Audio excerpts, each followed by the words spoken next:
All right, it's been a couple of days since the ending of the Michigan-Indiana game, and I haven't made my post-game video like I did for every other game this year yet. So here's my Indiana video.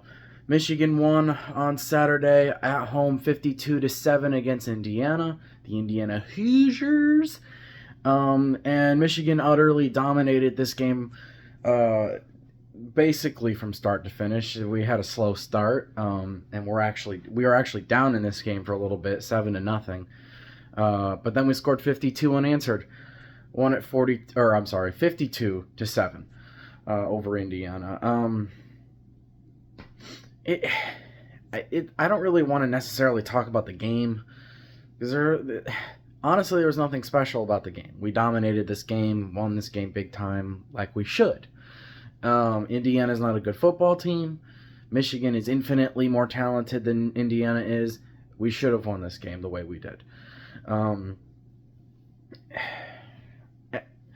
haven't really talked about how I feel about Michigan in terms of how they would compare to other teams in the entire country. And I mean, I might talk about it a little bit in my streams. So check out my streams every Saturday. I stream for about 11 hours every single week. I'm going to be doing it again this upcoming weekend. Michigan State is the 7:30 game, so that'll be the big 7:30 game. But I'll be streaming all day, so I'm going to be doing Penn State, Ohio State at noon, because that's a huge Big Ten East showdown right there between two of the best in the entire country. Like two of the best teams in the country, not the best teams in the country, but two of the best teams in the country.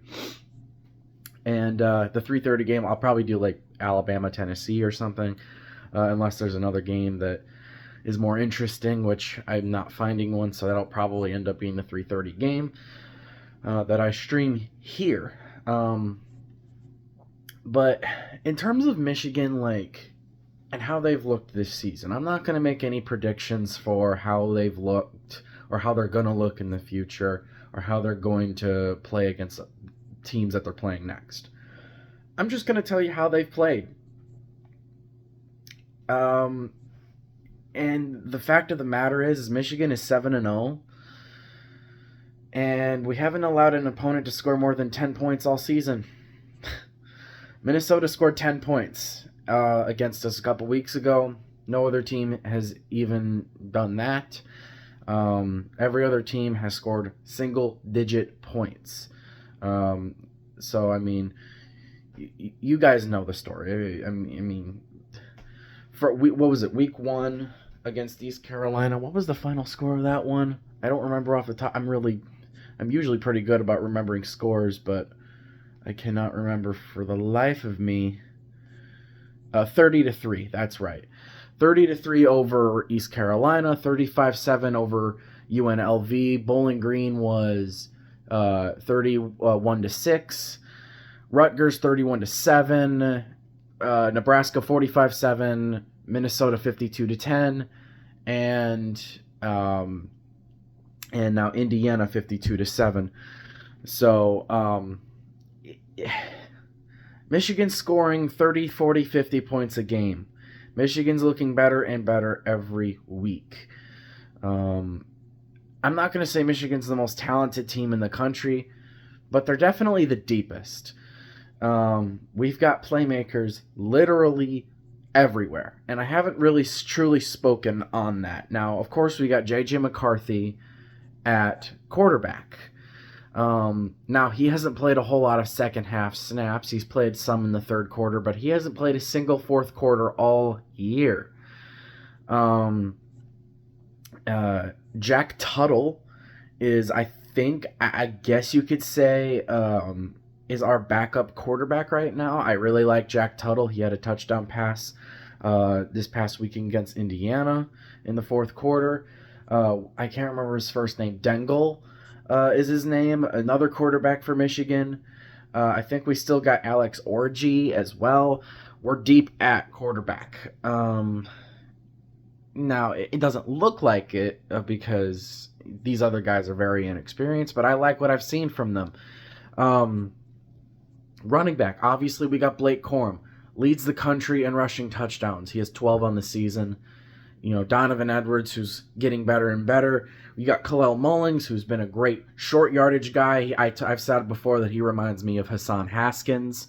We've got this other guy who got a lot of snaps this past weekend against Indiana, Benjamin Hall. He actually led the team in rushing yards. He didn't have a touchdown or anything, but he led the team in rushing yards. That's insane to me. Michigan is running for over 200 yards rushing a game between 4 guys instead of 1. If it were last year, it would have been Blake Corum running 25, 30, 35 times a game, and then by the time late in the season comes around, or by the time the November games come around, he's hurt.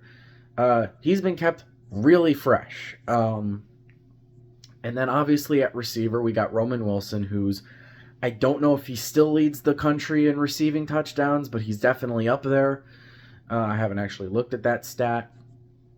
Cornelius Johnson is still on the team and playing well. Tyler Morris is a sophomore that's coming into his own and getting better and better. Michigan's got playmakers at wide receiver. We got Colston Loveland at tight end. And even when Colston Loveland's not playing, we've got A.J. Barner, who has also been really good for us at tight end. He might honestly be better than Colston. I mean, the dude's bigger. He's definitely heavier, probably more difficult to take down than Colston Loveland is. But both guys are great. The offensive line, playing great football, protecting the quarterback when they need to. They did struggle a little bit this past weekend with Indiana, giving up some sacks, but I don't think that's going to be a huge problem. The defense, on the other hand, the defense is really what has been the bright spot of this team, I think. Everyone talked about the offense in the offseason. Michigan's defense might be the best in the country. Honestly. Only allowing an average of like 233 total yards a game. I think that's best in the country right now. No team has been allowed inside Michigan's 10-yard line all season. There hasn't been one goal-to-go situation that Michigan's defense has been in because of how dominant they have been. Michigan has 3 touchdowns on defense and have allowed 4 on the season. I don't even know. Takeaways, sacks, you name it. Michigan's defense is doing it. They're insanely impressive. If I were to nitpick, because I've been watching Michigan football for a long time, and I know how to read my team, and I've been able to read my team. When you watched Michigan football in 2022, you said to yourself, well, Michigan's the same team like basically every week. They go out there and they dominate the line of scrimmage, and they run the ball down your throat, and their pass game is suspect. It's okay. They can pass when they need to. But nothing, they're not lighting the world on fire with their pass game. This year, it's kind of the same thing. We're not lighting the world on fire on either side, but we are more even. Last year, we were lighting the world on fire with our run game and doing pretty bad, almost mediocre in the pass game. Now it's a little bit, a little bit more even. We're running the ball well. Not as, explosive as last year, but we're running the ball well. We're passing the ball way better than last year.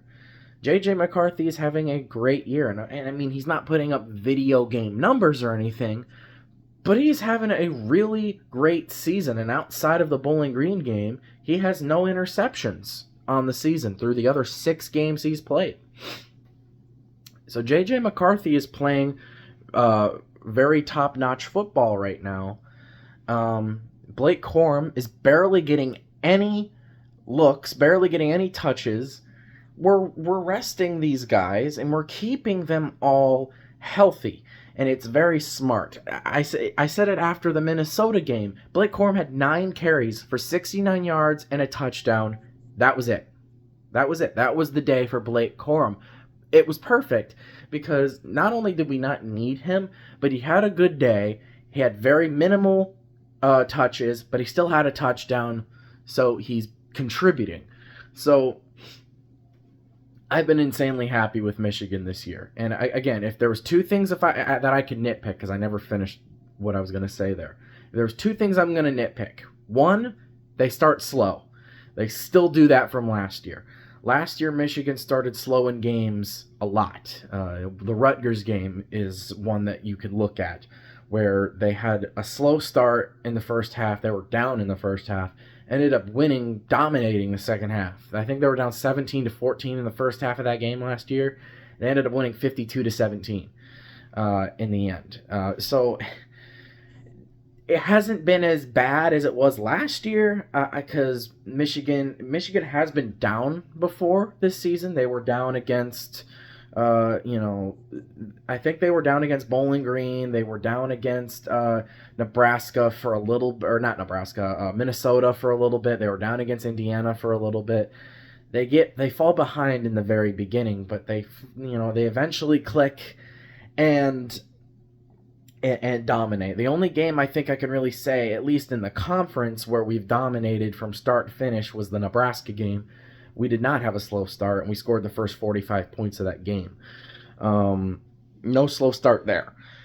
Other than that, they've had a slow start. They had a slow start against Indiana this past Saturday. And if there was another thing I could nitpick about Michigan, they give up big plays every once in a while. You know how I said Michigan hasn't allowed hardly any points or even a team to get in their red zone? Hardly ever. And whenever it does happen, it usually ends in a turnover or a pick of some sort. Well, pretty much all the points that Michigan has given up this year was either in the first quarter, the very beginning of the game, by some big play. So this past weekend, it was a 44-yard trick play pass from Indiana. Nebraska, their 7 points came from a 74-yard run in the fourth quarter. So every point that has basically been scored on us, in terms of touchdowns, has come from either the very beginning of the game when Michigan's starting slow, or it's coming when we're in the fourth quarter and it's garbage time and Michigan's going to win anyway. So it doesn't really matter, and it's just kind of like, oh man, I kind of wanted this shutout. Getting a shutout is really difficult, no matter who you are. I feel like the only Big Ten team that honestly Michigan probably would get a shutout win over is like Iowa, just because of how bad their offense is and how dominant Michigan's defense is. I think if they played, Michigan would hold Iowa to 0 points. Honestly, any other team would score points on Michigan, at least a little bit. Now, we haven't seen it yet, and we're going to have chances to see that in the future. We obviously got Penn State. We got Maryland, who, while they're not like amazing or anything, they do have a high-powered offense, and I do believe they'll give us some headaches. Ohio State, of course, always going to be an offensive powerhouse. But until then, we've got Michigan State, we got a bye week, and then we got Purdue. So these next couple of games should be wins. All the games we play should be wins. There's no reason why Michigan can't win all these games. Because, we've beaten all these teams before, and we weren't as good. We beat our next upcoming remaining opponents. We beat Michigan State last year 29-7. We didn't play Purdue. We did play Purdue. I forgot. We played them in the Big Ten title game and won 43-22. I forgot all about it. Oh, silly me. How could I forget? And we did play Penn State. We beat them 41-17. We played Maryland. They actually gave us a tough game in week 4 last year. That was a 34-27 game. And then obviously you guys remember the Ohio State game from last year. It was 45-23. By the way, no, I don't have that written down. I just remember because, I don't know, I'm good at remembering. But apparently I can't remember the score of the Michigan-East Carolina game, but it's 30-3. I know that now. I'll remember that now. But yeah, Michigan's been dominating. There's not really much else I could say about it. They're dominating. They're a complete team. They might have the best defense in the country and definitely a top 10 offense. I mean, what do you want me to say about it? And there's no excuse. I know Michigan State's a rivalry game. It's going to be on the road in East Lansing. There's literally no excuse. Michigan should win and dominate this game. Michigan is miles better than Michigan State. Don't play down to their level. Please don't play down to their level. Win this game and win it soundly like you did last year. Okay? All right. Thank you. Bye-bye now. Bye-bye.